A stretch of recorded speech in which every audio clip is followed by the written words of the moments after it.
விந்து காத்தல் எனும் யுக்தி கலவி சக்தியை அதிகரிப்பதற்கு மட்டுமின்றி ஆன்மீக நிலையிலும் பல்வேறு உயர்நிலைகளை அடைய காலம் காலமாக பல சித்தர்களாலும் சாதனையாளர்களாலும் செய்யப்பட்டு வருகிறது. இந்தியா, சீனா, பாரசீகம், எகிப்து போன்ற அனைத்து கலாச்சாரங்களிலும் இது குறித்த மறைமுக தகவல்கள் உள்ளன. 5000 வருடங்கள் பழமையான சீன புத்தகம் ஒன்றில் விந்துவை வெளியேற்றாமல் உடல் உறவு கொள்வதற்கான யுக்திகள் சொல்லப்பட்டிருக்கின்றன. நிக்கோலா டெஸ்லா, ஸ்டீவ் ஜாப்ஸ் போன்ற பல சாதனையாளர்கள் இந்த விந்து காத்தல் யுக்தியை நிஜ வாழ்வில் செயல்படுத்தி இருக்கின்றனர். இதனை உங்களாலும் செயல்படுத்த முடியும். ஆனால் விந்து காத்தலின் தொடக்கத்தில் சில தடைகளை நீங்கள் சந்திக்க நேரிடும். இறுதியில் உங்களது உடல், உள்ளம் மற்றும் சக்தி நிலைகள் மேம்பட்டு உயர்வடைந்து இருப்பதையும் உணர முடியும். விந்து காத்தலில் நீங்கள் சந்திக்கும் சந்தர்ப்பங்களை 7 படிநிலைகளில் நாம் இங்கு காணலாம். முதல் நிலை, மனதினை மறுமலர்ச்சி செய்தல். அவ்வப்போது விந்துவினை வெளியேற்றுவது ஆரோக்கியத்திற்கு வழிவகுக்கும் என்று தற்கால மருத்துவர்களின் பேச்சு நம் மனதினுள் விதையாய் விழுந்து வளர்ந்திருக்கும். இதனை முதலில் நாம் மாற்ற வேண்டும். விந்துவினை வெளிவிடக்கூடாது என்ற உறுதியான எண்ணம் விந்துவினை வெளியேற்றும் மன சிந்தனையை குறைக்கும். தாவோ முனிவர்களின் கருத்துப்படி சேமிக்கப்படும் விந்து கெட்டியாகி மூலாதாரத்திற்கு மேலே தங்கியிருக்கும். இது உடலுக்கு தேவையான உயிராற்றலை தொடர்ந்து வழங்கும் சக்தி மூலமாக செயல்படும். இரண்டாம் நிலை, மனக்கட்டுப்பாடும் உடற்பயிற்சிகளும். வருடக்கணக்கில் ஆபாச படங்களையும் பிற உணர்ச்சிகளை எழுப்பிவிடும் காரணிகளின் மூலமாக விந்துவினை வெளியேற்றி சுகம் என்று நினைத்தவர்களுக்கு அதை நிறுத்துவது மிகவும் கடினம். மனக்கட்டுப்பாடு இல்லாமல் தவறி போய் ஆபாச படங்களையோ அல்லது கலவியிலோ தங்களின் விந்துவினை காக்காமல் இழந்து விடுவர். வருடக்கணக்கில் இதற்கு பழக்கப்பட்ட உடலும் மூளையும் உங்களின் மனதினையும் மீறி விந்துவினை வெளியேற்ற துடிக்கும்.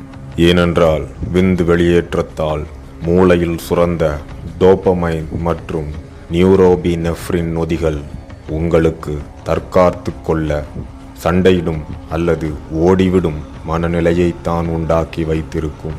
இதனால் உங்களின் உயிர் சக்தி எதிர்மறையான எண்ணங்களுடனேயே கலந்திருக்கும். பிராணயாமா, காயகல்ப பயிற்சிகள் மூலமாக நீங்கள் உங்கள் உயிர் சக்தியை காக்கும் பொழுது விந்து சக்தி உள்முகமாக திருப்பப்பட்டு உறுதி மற்றும் அமைதியினை உங்களுக்கு கொடுக்கும். இப்போது விந்து சக்தியினை கிரகிக்க நரம்பு மண்டலம் புதிய வழித்தடங்களை உண்டாக்க துவங்கும். மூன்றாம் நிலை, நச்சு வெளியேற்றம். விந்து காத்தலை நீங்கள் தொடர்ந்து செய்யும்போது உங்களது உடலில் தேவைக்கு அதிகமாக தங்கியுள்ள உயிர் சக்தியும் நச்சுகளும் வெளியேற துடிக்கும். இதனால் தலைவலி, அஜீரணக் கோளாறுகள், தூக்கமின்மை, மன எரிச்சல், அடிக்கடி சிறுநீர் கழித்தல் போன்ற தொல்லைகள் வரலாம். அந்நேரத்தில் நீங்கள் சைவ உணவு எடுப்பது, விரதம் இருப்பது, பழச்சாறு மட்டும் அருந்துவது போன்ற செயல்முறைகளை கையாளலாம். இது குறுகிய காலம் மட்டுமே நீடிக்கும். அதன் பின்னர் உங்கள் உடல் விந்து சக்தியை கையாள தன்னைத்தானே தகவமைத்துக் கொள்ளும். நான்காம் நிலை, சக்தி நிலைகள் மேம்படுதல். விந்து சக்தியை உங்களது உடல் உட்கிரகிக்கத் தொடங்கியதும் உங்களது ஆற்றல் மற்றும் விழிப்புணர்வு மேம்பட்டு ஒரு உயர்நிலையில் இருப்பதை நீங்கள் உணர முடியும். இந்நிலையில் நீங்கள் எந்த துறையில் என்ன முயற்சியில் இறங்கினாலும் அதில் கொடிகட்டி பறக்க முடியும். மிகப்பெரிய சாதனைகளை நிகழ்த்திட முடியும். இந்த நிலையில் உங்கள் மன அமைதியை கலைத்திடும் செயல்களில் ஈடுபடவே கூடாது. சமூக ஊடகங்கள் மற்றும் தேவையற்ற மக்கள் கூடுகைகளை தவிர்ப்பது நல்லது. ஐந்தாம் நிலை, ஈர்ப்பு சக்தி உதயமாதல். இந்த நிலையில் உங்களை சுற்றிலும் ஒளிவட்டம் ஒன்று உண்டாவதை நீங்கள் உணர்வீர்கள். இது ஆரா எனப்படும் உயிர்காந்த சக்தியே ஆகும். இது புத்தருக்கு ஆலமரம் போன்று விரிந்திருக்கும் என்ற செய்திகள் உள்ளன. இந்த நிலையில் நீங்கள் வேண்டுவது உங்களுக்கு எளிதில் வந்து சேரும். பிறர் வேண்டுவதையும் கொடுக்கக்கூடிய ஆசீர்வாத சக்தி கிடைக்கும். இதற்கு காரணம் உங்களுக்குள் சேகரிக்கப்பட்ட அபரிமித உயிர் சக்தியே ஆகும். இந்த நிலையில் பல பெண்கள் உங்களது காந்த சக்தியினால் ஈர்க்கப்பட்டு உங்களை அடைய துடிக்கலாம். பல முனிவர்கள் தங்கள் நிலைகளை இழப்பது இந்த கட்டத்தில்தான். இதில் நீங்கள் முன்னெச்சரிக்கையுடன் செயல்பட்டு உங்கள் ஆற்றலை நற்செயல்களுக்கு பயன்படுத்துவது சிறந்த செயலாக இருக்கும். 6ஆம் நிலை உள்மன விழிப்பு அல்லது 3ஆம் கண் திறப்பு. உங்களின் உயிர் சக்தியினால் இதுவரை மண்டி கிடந்த மூளையின் பகுதியில் ஒளியூட்டம் அடைந்து உங்களின் 3ஆம் கண் எனப்படும் பீனியல் சுரப்பியின் செயல்பாடு உந்தப்படும். இதனால் 3ஆம் கண் திறப்பு எனப்படும் ஆழ்மன விழிப்பு உண்டாகும்.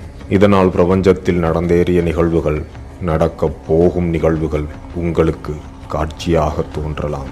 இதனால் உங்கள் மனம் தேவையற்ற குழப்பங்கள் பலவற்றை சந்திக்கலாம். அதனால் ஞானம் மிகுந்த போதனைகள் மற்றும் சரியான குருவின் வழிகாட்டுதல்களை இந்த நிலையில் பின்பற்றுவது அவசியம். 7ஆம் நிலை புதிய அவதாரமாக உணர்தல். இந்த நிலையில் உயிர் சக்தியால் செறிவூட்டம் பெற்ற உங்களது உடல் செல்கள் ஒரு தெய்வீகத்தன்மையை பெற்று இருக்கும். இந்த நிலையில் சாதாரண மனிதர்களால் நினைத்து பார்க்க முடியாத பல காரியங்களை உங்களால் நிகழ்த்த முடியும். ஆனால் பெரிய ஆற்றல்கள் பெரிய பொறுப்புகளுடன் வரும் என்பது போல சிறந்த சிந்தனையையும் நல்லெண்ணத்தையும் கொண்டு நீங்கள் இந்த நிலையில் செயல்பட்டாக வேண்டும். நன்றி. இன்னும் பல தகவல்களை தெரிந்து கொள்ள தொடர்ந்து நமது சேனலை உங்களது ஆதரவினால் மேம்படுத்துங்கள். நன்றி.